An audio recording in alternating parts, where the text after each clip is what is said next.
하나님의 말씀을 봉독하겠습니다. 구약 이사야 49장 14절에서 21절까지입니다. 1029쪽에 있습니다.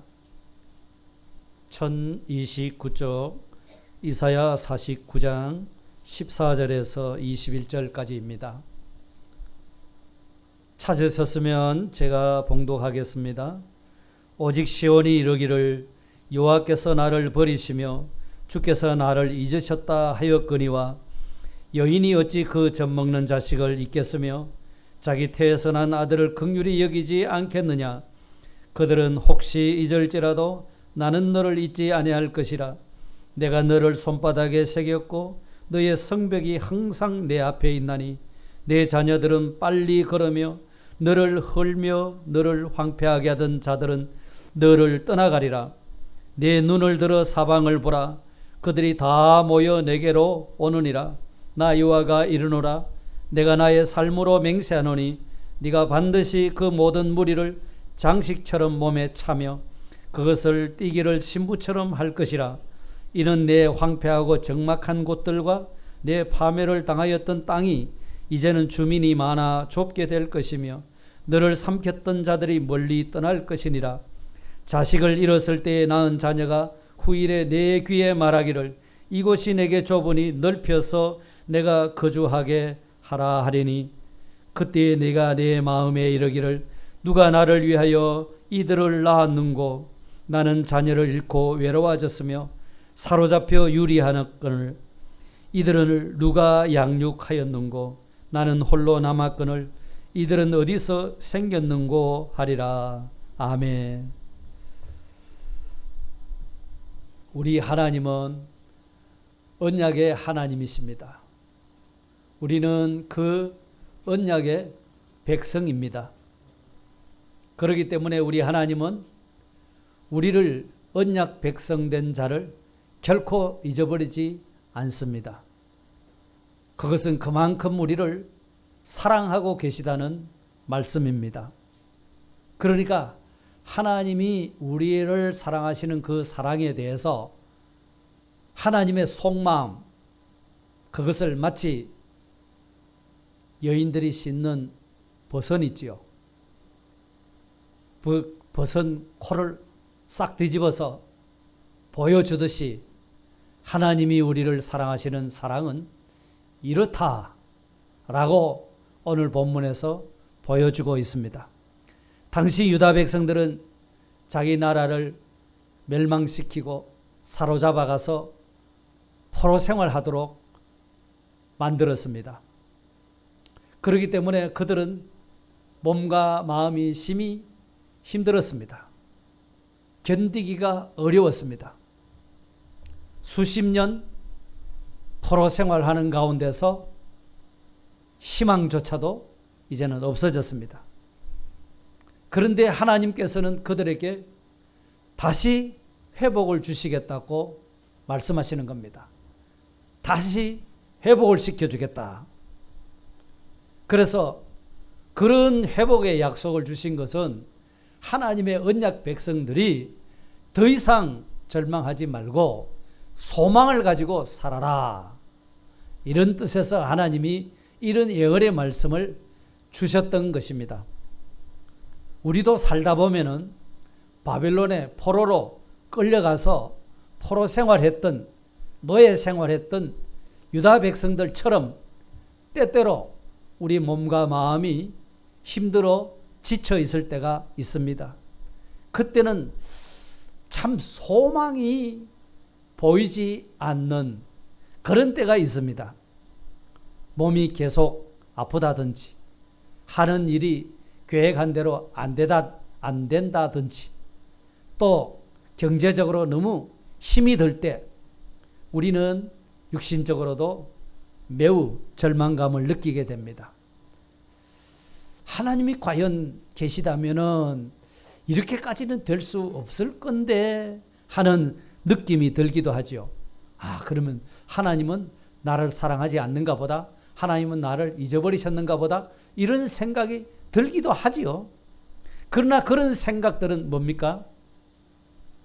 우리에게 하나도 유익이 되지 않는 생각입니다. 그런 부정적인 생각 속에 빠져 있게 되면은 하나님에 대해서도 우리가 많이 섭섭해 하지요. 하나님이 원망스럽기도 하고요. 믿어봐야 소용이 없구만. 자, 이렇게 되는 겁니다. 그러나 우리가 이렇게 힘들고 괴로울 때 꼭 잊지 말고 기억해야 될 것이 있습니다. 그거 두 가지로 오늘 오후에 말씀드리려고 하는 거예요. 그 첫째가 뭐냐 하면은 아무리 우리가 고난 중에 있어도 하나님은 우리를 잊어버리지 않고 계시다 하는 겁니다. 아멘. 14절 한번 보세요. 오늘 본문 14절 성경을 보시기 바랍니다. 오직 시온이 이르기를, 시온은 이스라엘 백성을 두고 말합니다. 여호와께서 나를 버리시며 주께서 나를 잊으셨다 하였거니와. 그런데 유다 백성들이 너무 힘드니까 하나님이 자기들을 버리셨다, 자기들을 잊어버리셨다, 이렇게 탄식하고 있는 겁니다. 만약에 만에 하나 이것이 사실이라면, 하나님이 정말 그 유다 백성들을 다 잊어버리셨다고 하면은, 바벨론에 그만 갖다 버리셨다고 생각한다 하면은 하나님의 백성으로서 그보다 더 비참한 일은 없을 것입니다. 그러나 이것은 사실이 아닙니다. 사실이 아닙니다. 유다 백성들이 탄식한 것은 바벨론 포로 생활 오래 하다 보니까 마음이 지친 겁니다. 믿음도 바닥이 나버렸습니다. 뭐 선지자들이 와서 이야기도 하지만 구원의 여망이 없어졌습니다. 그러니까 그들에게 뭐 희망을 가질라야 가질 수 없는 바닥이 난 상태입니다. 사실 고난의 시간이 길어지다 보면은 뭐 어떤 사람도 할 것 없이 힘들어지는 것은 마찬가지입니다. 그것도 하루 이틀도 아니고 1년, 2년도 아니고 수십 년 그렇게 살아오게 되면은 그렇지 않을 용사가 사실은 없는 겁니다.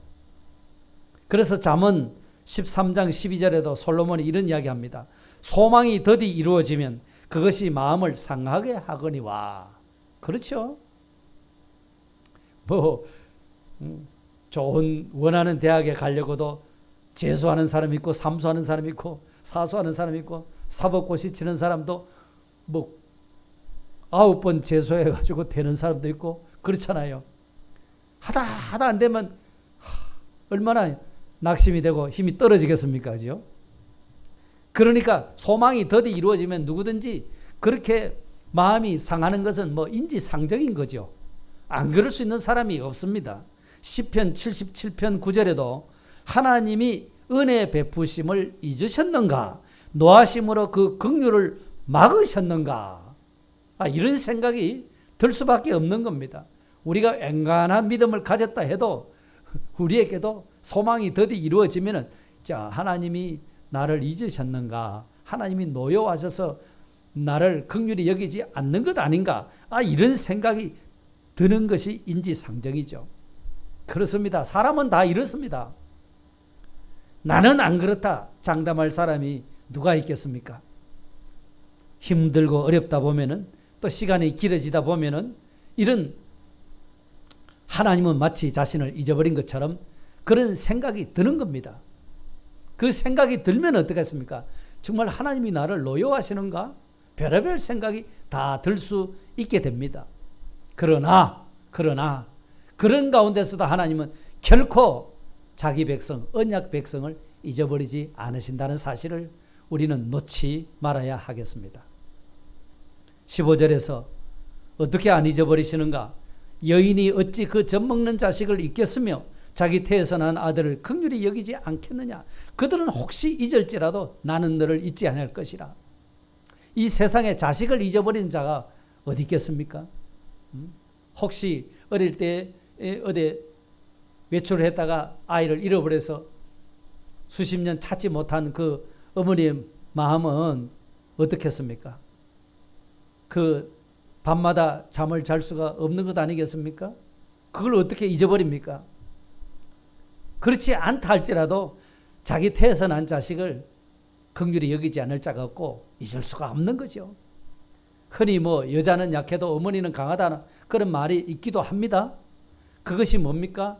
자식을 향한 어머니의 사랑이 그만큼 크다는 사실을 말해주고 있는 거거든요. 오래전에 미국의 인구조사국에서 이혼한 부부들을 대상으로 남편과 아내 중에 누가 자녀를 양육하게 됩니까? 라고 물었더니만은 그 자녀 양육을 맡은 비율이 86%가 어머니 쪽에서 엄마가 맡는다. 이렇게 대답을 했다라는 겁니다. 부성에도 모성에 못지않게 큽니다. 그러나 그보다 훨씬 더 큰 것이 모성애다는 거예요. 모성애. 아기를 가지고 10달 동안 그렇게 힘들게 견디고 또 버티고 하는 그것도 뭡니까? 자식을 사랑하는 마음에서 그렇게 한 거잖아요.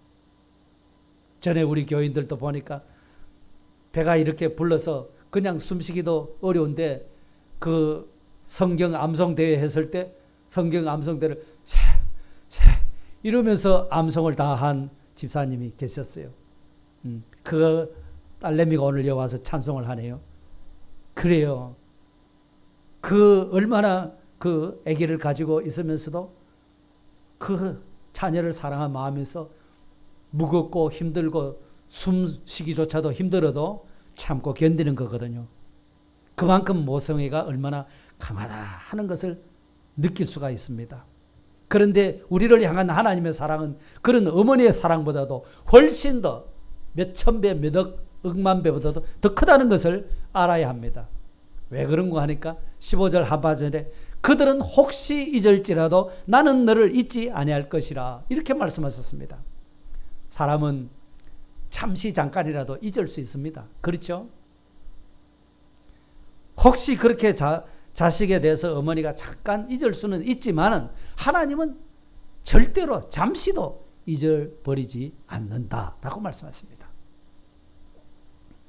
우리가 거시기한적인 생각을 가지고 멀리 보지 못하고 있으면은 생각하는 것이 하나님 나를 버리셨다. 나를 사랑하지 않는다. 나를 잊으셨다. 이렇게 원망하지만 하나님은 한 번도 우리를 잊지 않으셨어요. 아까 오전에 찬송 하나님은 한 번도 나를 실망시킨 적 없다. 하나님은 신실하신 하나님이다. 아까 그래 우리가 찬양을 했는데 하나님은 결코 우리를 잊어버리지 않습니다. 버리지도 않습니다. 괜히 내가 어리석은 생각에서 하나님 버리셨는가 원망하고 있지만은 한 번도 잊지 않습니다. 이사야 41편 41장 9절에 내가 땅끝에서부터 너를 붙들며 땅 모퉁이에서부터 너를 부르고 내게 이르기를 너는 나의 종이라 내가 너를 택하고 싫어하여 버리지 아니하였다 하였노라 이렇게 말씀하십니다. 그러니까 우리가 혹 하나님의 집을 떠나서 땅끝에 흩어져 산다고 해도 하나님은 여전히 우리 하나님이시고 우리는 하나님의 언약 백성이고 우리는 잊어버리지 않으신다는 겁니다. 한 번 선택은 하나님의 선택은 영원합니다. 한 번 해병이면 영원한 해병이다고 해병대 출신들은 아주 힘주어서 강조를 하시죠. 그런데 우리 하나님도 한 번 선택했었으면 영원토록 하나님의 백성이지 결코 변동이 없으시다는 겁니다. 그가 택하고 나를 싫어하여 버리지 아니하신다. 너를 택했는데 너는 쓸모가 없구나 하고 버리지는 그런 일이 절대로 없다고 말씀하시는 겁니다. 그러면 어떻게 우리를 안 잊어버릴 수 있는가? 16절에 보시기 바랍니다.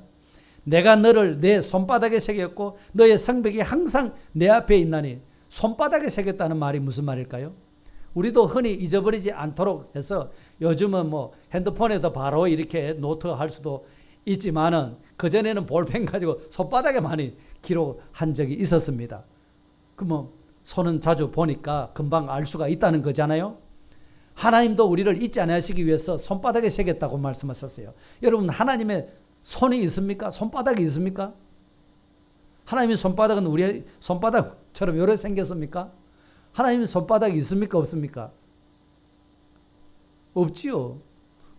없는데 인간적으로 표현하자면은 우리가 안 잊어버리기 위해서 손바닥에 새기는 것처럼 하나님 마음판에 딱 새겨놨기 때문에 결코 잊어버리지 않으신다는 말씀입니다. 하나님의 손이 없지만은 하나님의 마음에 딱 새겨놨기 때문에 절대로 지워지지 않습니다. 손바닥에 새겨놓고는 뭐 이렇게 손을 씻어버리면, 비누로 씻어버리면 지워질 수도 있잖아요. 그런데 하나님은 하나님 마음판에 딱 새겨나기 때문에 절대로 안 지워집니다. 그리고 너의 성벽이 항상 내 앞에 있다라고 말씀하셨습니다. 이 말이 무슨 말인가 하니까 하나님께서 예루살렘 성을 향해서 항상 지켜보고 계셨어요. 예루살렘 성에 대해서. 그러니까 예수님도 예루살렘 성에 대해서 늘 관심이 있었기 때문에 예루살렘 가까이 오셔서 예루살렘 성을 바라보고 눈물 흘리셨거든요. 하나님께서는 우리에게 대해서도 눈을 떼지 못하십니다. 엄마가 아이들 데리고 놀이터에 가면 여러 아이들이 바글바글하게 놀아요. 그러면 엄마의 눈은 어떤 아이한테 가 있습니까? 내 자식한테 가 있는 거거든요. 우리 하나님도 마찬가지입니다. 우리한테 눈을 떼지 못하고 지켜보고 계시는 거예요. 그렇기 때문에 시편 34편 15절에는 여호와의 눈은 누구를 향하신다고요? 의인을 향하시고 그의 귀는 그들의 부르짖음에 기울이신다. 하나님의 눈과 귀가 우리한테 다 기울여져 있다는 것입니다. 그러니 한순간도 우리를 잊어버리지 않습니다. 깊은 애정과 관심을 가지고 우리를 지켜보고 계시다는 사실을 명심하시기 바랍니다. 물론 하나님의 우리 눈으로 육안으로 안 보이시기 때문에 그것을 못 느낄 때도 있습니다. 그렇죠? 그러나 이 사실만큼은 분명하다는 사실입니다. 하나님이 말씀하셨기 때문입니다. 그래서 믿어야 되는 겁니다. 이런 믿음이 우리한테 필요한 거잖아요. 하나님이 말씀하셨으니까 우리가 그대로 믿는 거예요. 그대로 믿는 그 믿음이 우리한테 필요하다는 겁니다. 하나님이 우리를 잊으셨다고 생각하면 그저 절망밖에는 드는 게 없지 않습니까? 그러나 하나님은 여전히 나를 생각하고 계시고 나를 지켜보고 계시다 하면은 소망이 있는 겁니다. 이제는 우리가 희망이 없다 해도 소망은 있는 겁니다. 그래서 우리 모두가 하나님께서 우리를 잊지 않고 계신다. 지금도 지켜보고 계신다. 이 사실을 꼭 명심하시기를 바랍니다. 그리고 지금처럼 힘든 이 시기에도 소망을 잃지 않으셨으면 참 좋겠습니다. 우리는 희망이 있는 언약의 백성들입니다. 하나님이 안 잊어버리시면 그게 좋은 것이 뭐냐 이거죠. 하나님이 안 잊어버리고 기억하고 있으면 뭐해? 혹 그렇게 생각하실 수 있는데 하나님이 우리를 잊어버리지 않고 지켜보고 계시면은 가만히 보고만 계시는 것이 아니라 우리의 모든 문제를 풀어주시고 회복시켜 주시는 하나님이시기 때문입니다. 그러니까 오늘 본문 17절 이하에서 21절까지를 보면은 유다 백성들의 모든 고난으로부터 완전히 회복시켜 주시려고 약속하고 있습니다. 17절 한번 보실까요? 내 자녀들은 빨리 걸으며 너를 헐며 너를 황폐하게 하던 자들은 너를 떠나가리라. 여기서 내 자녀들은 빨리 걷는다고 했습니다. 유다 백성들이 포로의 신분에서 해방되어서 이제 자유자로서 이제 본국 예루살렘을 향해서 올라가는데 얼마나 신이 나겠습니까? 그러니까 보통 너릿너릿하면서 세상 구경하면서 그래 가겠습니까? 기다리던 예루살렘으로 우리는 간다 싶어서 열심히 빠른 걸음으로 올라가는 것을 연상시켜주고 있는 겁니다. 그동안에 이스라엘 백성들을 괴롭혔던 바빌론 사람들은 다 이제는 떠나가 버린다고 말씀하셨습니다. 얼마나 좋겠습니까? 18절에 눈을 들어 사방을 보라. 그들이 다 모여 내게로 오느니라. 이스라엘 백성들이 이제 본향으로 예루살렘으로 올라가고 있는 그 모습이 눈에 선하지 않습니까? 이것은 장차 그리스도로 말미암아 택한 백성들이 구원받아서 돌아오게 된다는 그것을 보여주고 있는 말씀입니다. 그래서 그때 돌아온 백성들은 다 우리에게 뭐처럼 장식처럼 몸에 찬다고 했습니다. 하나님의 택하신 언약 백성들이 이제 하나님께로 돌아오게 되면 그들이 여기서 저기서 막 돌아오니까 그것이 마치 장식품처럼 우리를 돋보이게 하는 거. 귀걸이하고 목걸이하고 코걸이하고 입술 빨갛게 바르고 예쁘게 이렇게 하는 것은 나를 돋보이도록 하는 거잖아요. 그것처럼 그렇게 언약 백성들이 하나님께로 돌아오면 그것이 우리를 장식품처럼 이렇게 돋보이게 만들어준다는 것입니다. 신부처럼, 어느 정도로 아름다운 하니까 신부처럼 해주신다, 아름답게 해주신다는 겁니다. 여러분, 신부는 결혼하는 날, 그날이 제일 아름답잖아요. 저 사람이 내가 결혼할 사람이 맞나?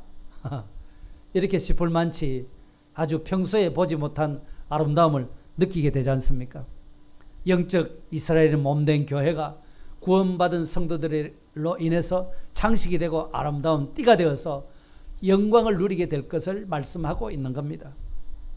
그때가 하나님이 회복시키시는 때라는 거예요. 이렇게 하나님이 우리를 회복시키시려고 말씀하셨어요. 그러니까 19절 이하에 황폐하고 적막한 곳들과 파멸을 당했던 예루살렘 성읍이 이제는 주민이 많아서 좁게 된다. 다시 사람으로, 전에는 황폐하고 성전도 무너져 버리고 성벽도 무너지고 사람이 찾을 수가 없는데 이제 사람들이 돌아와서 북적북적 복잡하게 될 것이라고 이렇게 말씀하셨습니다. 도저히 불가능한 이야기를 지금 하고 계시는 거예요. 사람들이 보기에는 무엇이 그렇게까지 돼, 이렇게 생각할 만치 상상 이상으로 하나님이 회복시켜 주신다는 것을 말씀하셨어요. 자, 20절 21절 한번 소리내서 읽어보겠습니다. 성경을 보세요. 시작. 자식을 잃었을 때 낳은 자녀가 후일에 내 귀에 말하기를 이곳이 내게 좁으니 넓혀서 내가 거주하게 하라 하리니 그때 내가 내 마음에 이르기를 누가 나를 위하여 이들을 낳았는고 나는 자녀를 잃고 외로워졌으며 사로잡혀 유리하였거늘 이들을 누가 양육하였는고 나는 홀로 남았거늘 이들은 어디서 생겼는고. 아멘. 참 고난 중에서도 믿음을 지켜 나아갔더니만은 이런 새 생명의 역사가 가득하다고 말씀하셨습니다. 점점 창성하게 된다고 말씀하셨습니다. 교회가 좁아져서 확장해야 될 형편이 되도록 이렇게 만드시겠다고 약속하셨습니다. 그렇기 때문에 어떠한 환난과 고난 속에서도 낙심하지 마시기 바랍니다. 하나님만 바라보고 믿음 지켜 나가입시다. 하나님의 언약의 말씀 붙들고 나가면은 반드시 우리 개인도 가정도 교회도 하나님이 이렇게 회복시켜 주실 것을 말씀하신 거예요. 우리 원동교회도 주님이 피로 값주고 사신 주님의 몸인 교회입니다. 교회가 어려움을 당하고 교회의 몸이 찢겨지고 시험을 당하고 어려움이 만났지만서도 우리가 그래도 또 희망을 가질 수 있는 것은 주님의 이 약속 때문인 겁니다. 그러니 우리가 이런저런 시험에 휘둘릴 일이 아닙니다. 현재는 괴롭고 고통스럽고 억울하기도 하고 하고 싶은 말도 있지만 말도 못하고 이래도 하나님만 바라보고 묵묵히 믿음 지키면서 하나님의 언약의 말씀 따라 우리가 나아가면은 반드시 하나님께서도 또 이와 같이 우리를 회복시켜 주시는 은혜의 때가 올 것을 말씀하시고 구원의 날이 올 것을 말씀해 주신 겁니다. 그래서 저도 이 말씀을 생각하면서 볼 때 이스라엘 백성들이 참 믿을 수 없는 말씀을 하셨다 이런 생각이 들어요. 왜요? 너무 비현실적이잖아요. 너무 지금 고통스러운 가운데 있는데 하나님은 이렇게 말씀하시니까 어떻게 해요? 아브라함의 아내 사라가 웃었듯이 그때는 기뻐서 웃은 것이 아니라 비웃었잖아요. 하찮아서 지금 89세가 됐는데 내년에 아들을 낳으리라고 했으니 상식이 안 맞는 이야기라서 사라가 웃었다고 그랬어요. 그런데 진짜 웃게 해주신다고 하셨잖아요. 그랬죠? 그건 비웃음이 아니었거든요. 진짜 웃음이었거든요. 좋아서 웃을 수 있도록 하나님이 그렇게 해주신 거예요. 지금 이스라엘 백성들이 포로 생활하면서 이 말씀이 과연 들려지겠는가?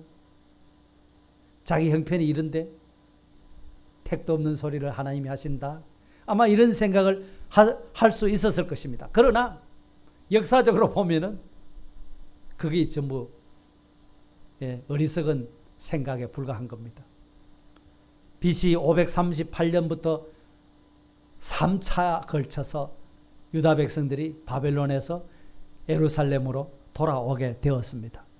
그래서 그들이 다시 돌아와서 성전을 세우고 무너진 성벽을 다시 건축하고 그 땅에서 살게 되었습니다. 시편 126편을 보면은 유다 백성들을 바벨론에서 포로 생활 가운데서 해방시켜 주셨을 때 그들이 예루살렘으로 돌아오면서 얼마나 기뻤던지 얼마나 좋았던지 그때 그 심정을 그렇게 표현했습니다. 시편 126편 1절 2절에 보세요. 여호와께서 시온의 포로를 돌려보내실 때에 우리가 어땠을까요? 꿈꾸는 것 같아. 꿈에 뭐 일확천금을 얻었으면 얼마나 꿈속에서 기쁘고 좋았을까요? 예? 마치 그런 생각이 들었다는 겁니다. 그때 우리 입에는 웃음이 가득하고 우리 혀에는 찬양이 찼었도다. 그럴 수밖에 없었겠죠. 포로에서 해방되어서 나오니까 얼마나 기쁘겠습니까? 그러니까 그들 속에는 뭐 입에서 어떻게 해요? 웃음이 가득하고 찬송이 가득하고 그럴 수밖에 없지 않겠습니까? 참 꿈만 같은 이게 꿈인지 생신지 하고 얼굴을 꼬집어 봤을런지 모르겠습니다. 예? 그러니 너무나 기뻐서 그렇게 찬양을 하게 되었다는 겁니다. 이것이 오늘 우리가 꿈꿔야 될 하나님의 언약의 약속입니다, 여러분. 약속은 하나님이 반드시 그대로 이루어 주신다고 말씀하지 않았습니까? 그렇기 때문에 사랑하는 성도 여러분, 우리에게도 이 약속이 유효할까요? 안 유효할까요? 반드시 이 약속대로 우리에게도 회복을 주실 줄 믿습니다. 그러니 우리 원동교회도 하나님께서 이처럼 회복과 장성의 복을 다시금 주셔서 회복케 하시는 하나님의 계획이 있는 줄 믿습니다. 지금 눈에는 뭐 보이는 것이 별로 없습니다. 낙심이 되기도 합니다. 그러나 하나님의 이 약속 때문에 우리는 다시 소망을 가질 수 있기를 바랍니다. 왜요? 이 하나님의 약속은 분명한 사실이기 때문에 그렇습니다, 여러분. 세계 2차 대전 이후에 유대인들이 6월절만 되면은 부르는 노래가 있습니다. 아니마민이라는 노래인데요. 아니마민이라는 그 단어의 히브리어 뜻은 나는 믿는다라는 뜻입니다. 이 노래는 2차 대전 당시 아우슈비츠 수용소에 있던 유대인들이 거기서 불렀다는 노래입니다. 가사가 우리는 구세주가 오리란 걸 믿고 있습니다. 그러나 그는 조금 늦게 오십니다. 이 노래를 부르면서 그 수용소에 갇혀서 처참한 대우를 받으면서 겨우 연명을 가면서도 우리는 구세주가 오리라는 것을 믿습니다. 그러나 조금 늦게 오십니다. 이러면서 그들의 마음을 달래면서 그 수용소의 고통스러운 생활 시간들을 이겨냈다는 겁니다. 그런데 아무리 기다려도 구원의 좋은 소식은 없습니다. 그래서 언제부터인가 그 노래를 못 부르는 겁니다. 그래서 바꿉니다, 가사를. 우리는 구세주가 오리라고 사실을 믿습니다. 그러나 조금 늦게 오십니다. 그 다음에 말이 중요합니다. 아까는 뭐라 그랬죠? 그러나 주님이 조금 늦게 오십니다. 이렇게 했거든요. 여기는 이제 어떻게 가사를 바꿨는가 하니까 그래서 우리는 죽고 절망 앞에 부딪혔습니다. 이렇게 가사를 바꿨다는 겁니다. 그 당시 아우슈비츠 수용소에 신경정신과 의사였던 빅터 프랭클이라는 유대 청년이 있었는데요. 그 프랭클은 절대로 아니마민의 부정적인 노래 가사를 부르지 않았다는 겁니다. 그리고 아예 아니마민이라는 노래 가사를 새로 바꿨습니다. 우리의 구세주는 약속대로 오신다는 사실을 우리는 믿고 있습니다. 그러나 사람들은 그가 늦게 오신다고 불평합니다. 그러나 사실은 우리가 너무 조급할 따름입니다. 우리가 너무 조급할 따름입니다. 이렇게 가사를 바꿔서 불렀다는 겁니다. 이처럼 프랭클린은 노래 가사를 긍정적으로 바꿔버렸죠. 또 그는 아우슈비츠 수용소에서 견디기 힘든 그런 중노동을 하면서도 희망을 가졌기 때문에 우리가 조급할 따름이지 주님은 반드시 오셔서 구세주가 구해줄 것이라는 요 믿음을 가지고 있었기 때문에 그 중노등 하는 가운데서도 깨진 유리 조각을 주워가지고 면도를 날마다 깨끗하게 했다는 겁니다. 그리고 결코 낙심하거나 절망하지 않았습니다. 그런 낙심의 절망의 말이 입 밖에 내지 않았습니다. 그 덕분인지 그는 다른 유대인들보다 더 깨끗하고 건강해 보였기 때문에 그 사람만큼은 가스실로 붙들려 가지를 않았다는 겁니다. 그때 당시 유대인들이 가스실로 끌려가서 600만이나 되는 그 유대인들이 학살을 당했거든요. 그런데 이 사람은 그 아우슈비츠 수용소에서 살아남을 수가 있었다는 겁니다. 왜 그렇죠? 절망하지 않았기 때문입니다. 긍정의 믿음을 가지고 소망을 가지고 살았기 때문입니다. 사랑하는 성도 여러분, 우리도 오늘의 삶이 아무리 어렵고 힘들어도 육신적으로 어렵고 정신적으로 어렵고 영적으로도 힘들고 지쳐있고 힘이 안 나죠. 그래도 절대로 절망하지 말자는 것입니다. 그리고 하나님이 우리를 잊으셨다는 생각도 하지 말아야 합니다. 하나님은 지금도 우리를 기억하고 계십니다. 나를 기억하고 계십니다. 나를 지켜보고 계시다는 겁니다. 그래서 그 하나님이 내 모든 난제를 하나님이 풀어주고 계시다는 겁니다. 반드시 회복시켜 줄 것이라는 사실을 믿고 마음의 소망을 품을 수 있기를 간절히 바랍니다. 이제 말씀을 정리하고 마치겠습니다. 우리 하나님은 언약의 백성들을 결코 잊어버리지 않으십니다. 버리지도 않습니다. 여전히 사랑하고 계십니다. 우리가 마음이 힘들고 괴로울 때 잊지 말아야 될 것 두 가지 말씀드렸습니다. 그 첫째는 하나님은 우리가 고난 중에서도 우리를 결코 잊지 아니하신다는 사실입니다. 고난이 길어지면 힘들 수 있어요. 우리가 코로나도 벌써 2년이 돼가지 않습니까? 하나님이 전능하신 하나님인데 그런 것 좀 하나 해결 못 해주시나 싶을 때도 있습니다. 그러나 하나님은 여전히 우리를 잊지 않고 계십니다. 우리를 지켜보고 계십니다. 우리를 손바닥에 새겨놓았습니다. 우리를 도와주시려고 하십니다. 그 하나님을 우리가 어떻게 바라보느냐, 그 시선이 중요한 겁니다. 하나님은 여전히 나를 사랑하고 계시다. 여전히 나를 지켜보고 계신다. 그리고 한 가지 더는 반드시 우리의 모든 난제, 우리가 풀 수 없었던 문제 주님이 풀어서 회복시켜 주신다는 사실입니다. 고난으로부터 회복시켜 주시겠다는 겁니다. 황폐하였던 예루살렘 성읍이 다시 사람으로 가득하도록 하나님이 그렇게 해주시겠다는 겁니다. 이것이 하나님의 신실하신 약속입니다. 우리는 이 약속을 받은 언약 백성입니다. 우리 교회도 이 약속을 받은 언약 백성들의 모임입니다. 그렇기 때문에 개인적으로, 가정적으로, 사업적으로, 신체적으로, 우리 교회적으로 힘들고 어려운 가운데 있지만 우리는 모두 낙심하지 마시기를 바랍니다. 이 하나님, 우리 하나님께서 반드시 회복시켜 주실 그 은혜를 우리가 소망하시기를 바랍니다. 그리고 그 하나님을 소망하셨다고 하면 오늘 우리도 언약의 말씀대로 살렸고 몸부림을 쳐야 될 줄 믿습니다. 우리 힘으로 안 되는 거 많죠. 그럴 때마다 하나님 안 됩니다. 내 스스로는 풀어갈 수가 없습니다. 하나님이라 해야 됩니다. 하나님 도와주세요. 그것이 오전에 은혜의 때라고 말씀했습니다. 그러면 하나님께서 도우시는 구원의 날이 반드시 오게 되어 있다고 말씀하셨습니다. 그러니까 하나님이 지금도 우리에게 은혜의 때를 베풀어 주고 계시는 거예요. 네?